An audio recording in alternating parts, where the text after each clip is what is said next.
지금 조 바이든 행정부가 강력한 총기 규제 정책을 실시하려 하고 있는 분위기에서 연방 대법원이 총기 휴대 자유 관련한 소송을 심의하기로 결정을 했습니다. 어떤 결정이 내려질지는 알 수가 없지만은 연방 대법원이 심의를 받아준 것만으로도 총기 규제 반대 목소리에 상당한 힘을 실어준 것이다라는 분석이 나오고 있습니다. 최근 주식시장에서 아마존 주가가 별다른 호재도 없이 계속해서 오르고 있는데 월스트리트의 일부 주석 분석가들은 주식 분할 가능성을 언급하고 있어 관심의 대상이 되고 있습니다. 내일 장 마감 이후에 아마존의 올 1분기 실적이 공개되는데 이때 주식 분할 발표가 있을 것이라는 예측이 나오고 있어 관심이 집중되고 있습니다. 오늘은 이런 소식들을 전해드리겠습니다. 주영석 국장. 안녕하십니까. 먼저 총기 규제 관련된 소식인데 연방 대법원이 총기 규제 관련한 소송에 대해서 심리에 들어가기로 했다. 이런 발표가 있었습니다. 그렇죠. 이번 주에 나왔죠. 네. 연방 대법원이 그 공공장소에서 총기를 휴대해도 되는지 네. 총기 휴대 허용 여부와 관련한 소송을 심리할 예정입니다. 조 바이든 행정부가 앞서 말씀해 주신 대로 최근 계속된 총격 사건 속에서 강력한 총기 규제 드라이브를 펴고 있는 상황인데요. 그렇죠. 백악관이나 민주당은 아주 적극적으로 총기 규제를 강화하는 그런 그 법안을 통과시키기 위해서 네, 지금 네. 그 노력하고 있는데 연방 대법원이 총기 규제를 반대하는 총기 옹호론자들이 제기한 소송을 심리하겠다. 네. 이렇게 좀 받아들였기 때문에 여기에 좀 관심이 모아지고 있습니다. 근데 뭐 소송을 제기한 것을 받아들였다라는 것뿐인데 네. 뭐 이렇게까지 좀 과민하게 반응하는 것이 아닌가 이런 생각이 들기도 해요. 네, 그렇게 생각할 수도 있어요. 그렇게 볼 수도 있는데 이 지금 소송을 보면요, 뉴욕주에서 지금 제기된 소송입니다. 뉴욕주가 주법에 따라서 공공장소에서는 총기 휴대할 수 없다. 네. 이렇게 금지하는 조치를 내렸는데 여기에 대해서 뉴욕주 소총권총협회가 불복하고 소송을 제기한 겁니다. 그런데 연방 대법원이 이 소송을 받아들여서 다음 회기에 심리하기로 결정을 내렸습니다. 근데 뭐 사실 연방 대법원이 소송을 하기로 받아들인 거고 소송 결과는 뭐 아직 심리도 시작 안 했으니까 그렇죠. 알 수가 없죠. 알 수가 없는데 근데 문제는 연방 대법원의 그 시스템을 감안하면 이렇게 총기 휴대 금지에 대해서 이의를 제기하는 소송을 받아준 것만으로도 상당한 의미가 있다고 봐야 된다는 거죠. 네. 그러니까 연방대법원 상고심은 철저한 상고 허가제로 운영됩니다. 그러니까 이게 무슨 얘기냐면, 그러니까 3심제잖아요. 네. 지방법원 1심, 그 다음에 항소심이 있고요. 네. 고등법원에서. 그 다음에 이제 대법원에서 3심제인데, 근데 문제는 항고심 결과가 나오면, 그 다음에 뭐 피고가 됐고 원고가 됐건 불복하는 쪽이 이제 상고를 제기하면 대법원에서 최종심이 가게 되는데 문제는 무조건 하는 게 아니란 말이에요. 네. 네. 그러니까 대법원이 판단을 해서 이건 소송을 할지 말지를 결정을 하는 겁니다. 그렇죠. 네. 그게 상고허가제예요. 그래서 미국 같은 경우는 아무나 소송을 대법원에 그 제기해서 판단을 받을 수가 없는 겁니다. 네, 그러기 때문에 연방 대법원은 항소심이 끝나고 상고되는 모든 소송을 받아들이지 않고 그 중에 아주 극히 일부만 선택해서 선택적으로 심리하는 거예요. 그게 이제 연방 대법원의 특징입니다. 뭐 미국이 워낙 땅덩이도 높고 사건도 많다 보니까 소송이 많다 보니까 물리적으로 다 할 수가 없어서 뭐 이럴 수밖에 없다는 거 이해는 하겠습니다만 그래서 항소심 이후에 매년 엄청나게 많은 신청이 연방 대법원에 접수되는데요. 그중에 매년 한 100건 정도만 심리가 돼요. 그러니까 대부분은 그냥 심리조차 하지 않습니다.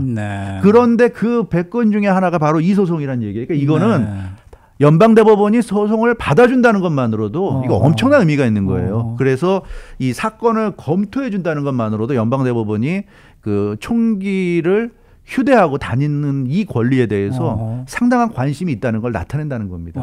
네, 그렇기 때문에 이거는 뭐 아직 심리가 시작도 안 했지만 이렇게 받아준 것만으로도 지금 벌써 논란이 커지고 있는 그런 상황입니다. 근데 우리가 생각해 보십시다. 지금 뭐 대법원의 대법관들이 거의가 다 지금 보수 쪽이 조금 그렇죠. 많이 배치가 되어 있고 보수 쪽 판사들이 또 이거는 지금 권총협회에서 이 소송을 제기한 거니까 이건 뭐 어떻게 보면 대법관들이 당연히 받아들일 수밖에 없을 것이다 이런 생각이 드는 거 아닙니까? 그렇죠. 그러니까 네. 그렇기 때문에 이게 논란이 되고 있어요. 네. 그러니까 대법원이 9명으로 구성되는데 네. 이게 뭐 5대4 정도로 밸런스가 맞춰지는 게 아니라 지금 6대3이잖아요. 예, 보수가 6이고 진보가 3이면서 완전히 밸런스가 무너진 상황이고 이번에 제기한 소송도 뉴욕주 소총권총협회 그렇죠. 이게 그 전미총기협회 NRA 계열 단체입니다. 그러니까 아주 보수적인 아주 그 총기 소지 권리를 극대화 그렇죠. 극단적으로 유지해야 된다고 주장하는 쪽에서 제기한 소송을 받아들였기 때문에 네, 그래서 모든 면에서 볼 때 이건 결국은 그 총기를 휴대하고 다닐 수 있는 권리까지 지금 인정해 주려는 거 아닌가. 그렇게 지금 많은 좀 우려가 나오고 있는 상황이고요. 그 앞서 말씀드린 대로 뉴욕은 주법에 따라서 가정에서는 총기를 소지할 수 있지만 이제 뭐 면허가 있고 합법적인 경우에 소지할 수 있지만 절대로 휴대하고 밖으로 나갈 수 없다고 돼 있는데 그 이번 조치가 그러니까 무기 소유와 휴대를 인정한 수정헌법 2조에 위배된다 이런 주장 속에서 지금 소송이 제기된 거거든요. 근데 연방 하급심은 이걸 받아들이질 않았어요. 아예 받아들이지 않아서 그냥 기각을 시켰는데 이걸 연방대법원이 심리하기로 결정을 내린 겁니다. 하급심은 아예 소송 자체를 받아들이지도 않았던 건데 그렇기 때문에 이게 좀 굉장히 좀 우려된다. 안 그래도 총기 난사라든가 총기 사건이 많이 일어나고 있는데 이제 합법적으로 총기를 품에 차고 다니게 한다면 글쎄요 그게 어디까지 갈는지 특히 작년 10월에 극보수 성향의 에이미 커니 베럿 대법관이 트럼프 대통령에 의해서 당시에 연방대법원에 합류하지 않았습니까? 그렇죠.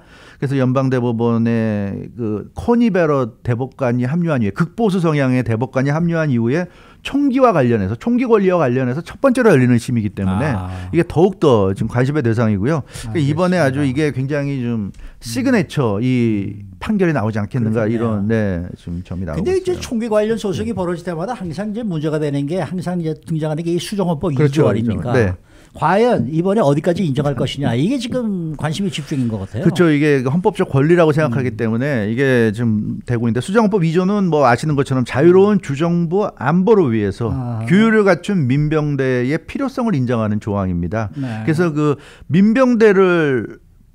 민병대의 필요성을 인정해주기 위해서 그 무기를 소지하고 휴대할 수 있는 국민 권리가 침해받아서는 안 된다. 그렇죠. 그러니까 이게 미국이 독립전쟁하던 18세기 1770년대 이 18세기 시절에 필요했던 그 조항입니다. 그때는 영국 식민지였고요. 미국이 독립하기 위해서 그때는 싸워야 됐기 때문에 민병대가 필요한 시점이었고 나라도 자체도 기틀이 다져지지 않았기 때문에 법도 중요하지만 일단은 나 자신과 내 가족을 지키려면 무력이 있어야 된다는 생각이 있었던 그런 시대였어요.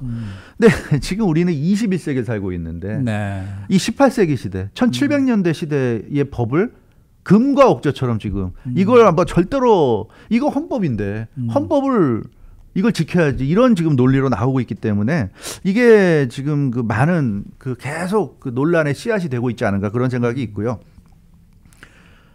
18세기 시절의 헌법인데 지금 21세기 와서 시대가 달라졌는데도 불구하고 전혀 수정하거나 개정하거나 뭐 폐지하거나 이런 생각 자체를 지금 안 하고 있어요. 그러다 보니까 이 21세기를 살고 있는 이 시점에서 18세기에 필요했던 그 내용을 담은 수정헌법 2조에 대해서 이걸 좀 뭔가 좀 적극적으로 해석을 해서 이거 좀 다르게 우리가 좀 생각을 해야 된다는 쪽과 그렇지 않다.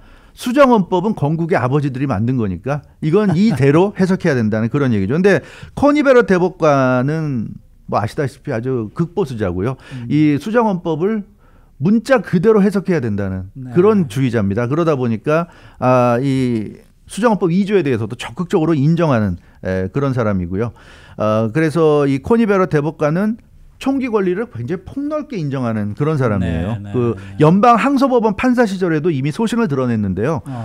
중범죄 전과자라고 해서 총기 소지 권리를 박탈해서는 안 된다. 왜냐하면 총기 소지 권리는 헌법적 권리고 중범죄 전과자는 법률을 위반한 거잖아요. 형법을 위반한 거니까 그 사람은 자기 죄에 대한 대가로 처벌을 받고 책임을 지면 되는 거고 그러나 그것 때문에 총기 소지 권리 자체를 박탈해서는 안 된다. 그러니까 중범죄 전과자도 총기를 소지할 수 있는 권리는 인정돼야 된다고 주장한 게 바로 코니베라 대법관입니다. 네. 이 사람은 뭐라 그랬냐면 다수의 법관들이 지금 수정헌법 2조를 이류 권리로 취급한다. 그러니까 이 수정헌법의 그러니까 헌법적 권리임에도 불구하고 다수의 법관들이 이 총기 소지 권리를 이류적인 권리라고 생각한다. 이렇게 아주 비판했는데 그러다 보니까 이 코니베라 대법관이 합세하고 나서 첫 번째 열리는 이번 그 소송에 대해서 아무래도 관심이 지금 모아지고 있는 상황입니다. 그런데 네. 이번에 연방 대법원이 과연 어떤 결정을 내릴지 짐작할 수 있는 어떤 조례, 판례 같은 게 있나요? 네, 판례 같은 게 있죠. 그 지난 2008년에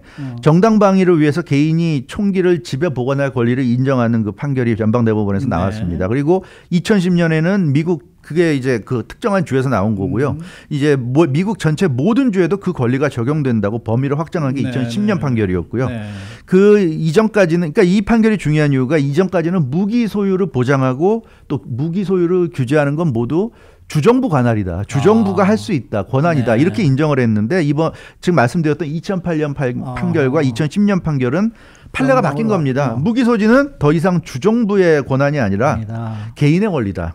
이렇게 인정한 것으로 해석이 됐고요. 다만 무기 휴대 장소나 휴대할 수 있는 종류에는 제한이 가해져서 집에서는 개인이 자유롭게 무기를 소지할 수 있고 뭐 상황에 따라서 사용할 수 있다. 이제 이런 권리였어요. 그리고 이제 무기 휴대 장소나 휴대할 수 있는 것은 주에 따라서 다 달랐는데 연방 법원은 대체로 총기 허가 제한을 지지해온 입장이었어요. 그런 와중에서도 캘리포니아, 뉴욕, 델라웨어, 하와이, 메릴랜드, 매사추세츠, 뉴저지, 로드아일랜드 이 8개 주들이 공공장소에서 무기 소지 권리를 제한한 주들입니다. 확실하게 제한한 주들이 지금 말씀드린 8개 주예요. 이거 캘리포니아도 공공장소에서 무기 소지 권리를 제한해서 우리가 그나마 캘리포니아에 사는 우리들은 안심하고 극장에도 가고 마켓에도 갈 수 있는 거예요. 근데 나머지 주들은 총기 소유자 외출할 때 무기 휴대에도 별 문제 없는 것으로 보고 있으니까 사실은 그런 주들에서는 마켓에 가서 장을 볼 때도 옆 사람이 총을 갖고 있는지 사실 그 굉장히 알 수 없는 부분입니다. 근데 로이터 통신은 이번 소송이 그렇기 때문에 10년 만에 수정헌법 2조 범위에 대한 가장 중대한 심리가 될 것이다. 이렇게 지금 보고 있습니다. 그러니까 2008년 정당방위 그 소송에서 개인이 주정부와 관계없이 자기 집에 총기를 보관할 수 있는 권리가 인정이 돼서 하나의 획을 그었고요. 이번에는 그런 권리를 이제 집 밖으로까지 가지고 나갈 수 있느냐. 이제 그런 부분에 대해서 폭넓게 인정할 것이냐 말 것이냐 이제 그 부분이 결정이 되는 겁니다. 현재 이 보수적인 대법관들 6명이나 되기 때문에 지금 분위기 봐서는 거의 인정될 것 같아요. 그게 인정될 것 같은데 문제는 이번 소송이 연방 대법관들에게도 분명히 부담은 될 겁니다. 지금 블룸버그 통신이 그런 보도를 했는데 왜냐하면 조 바이든 대통령과 민주당이 지금 연방 대법관 숫자 늘리겠다 그러잖아요.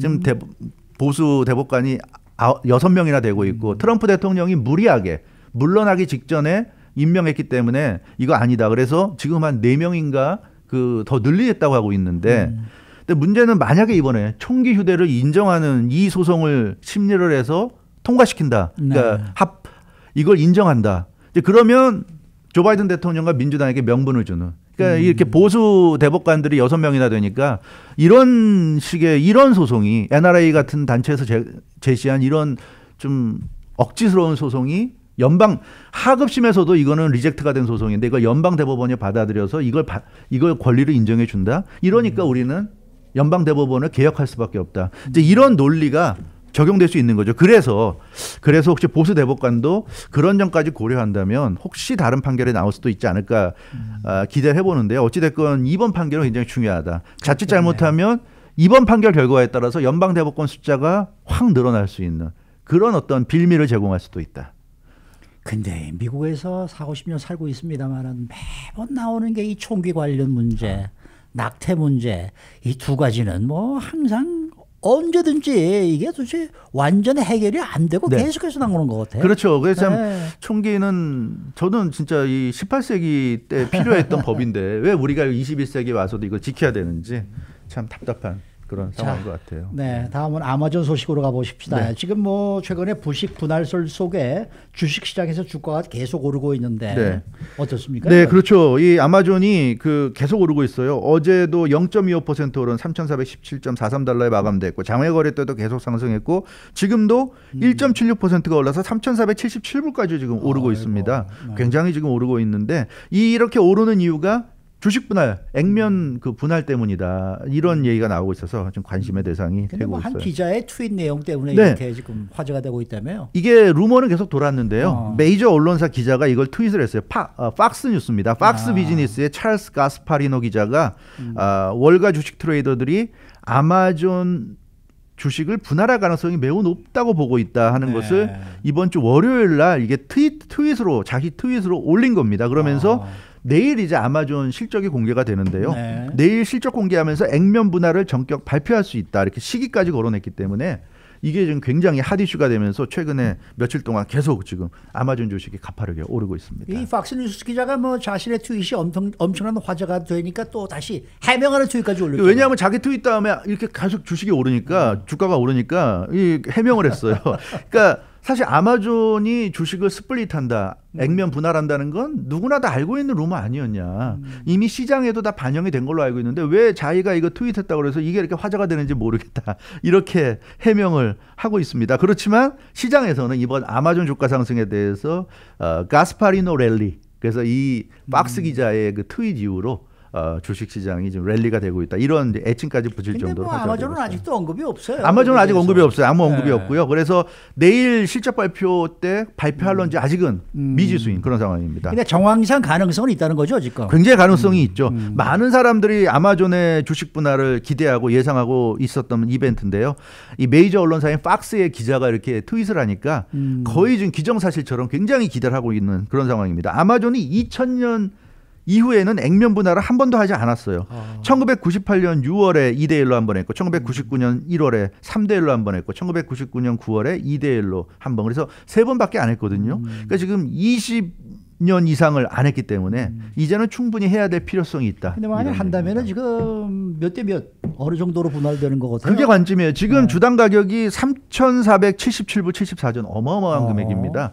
그러니까 주식 3개 사려면 $10,000가 넘어가요. 예, 그러니까 이게 너무 비싸니까 이 아마존을 사고 싶은 투자자들이 엄두를 못 내고 있습니다. 그래서 예전에는 뭐 2대1 분할, 3대1 분할 했는데 지금은 그걸로는 어림도 없고요.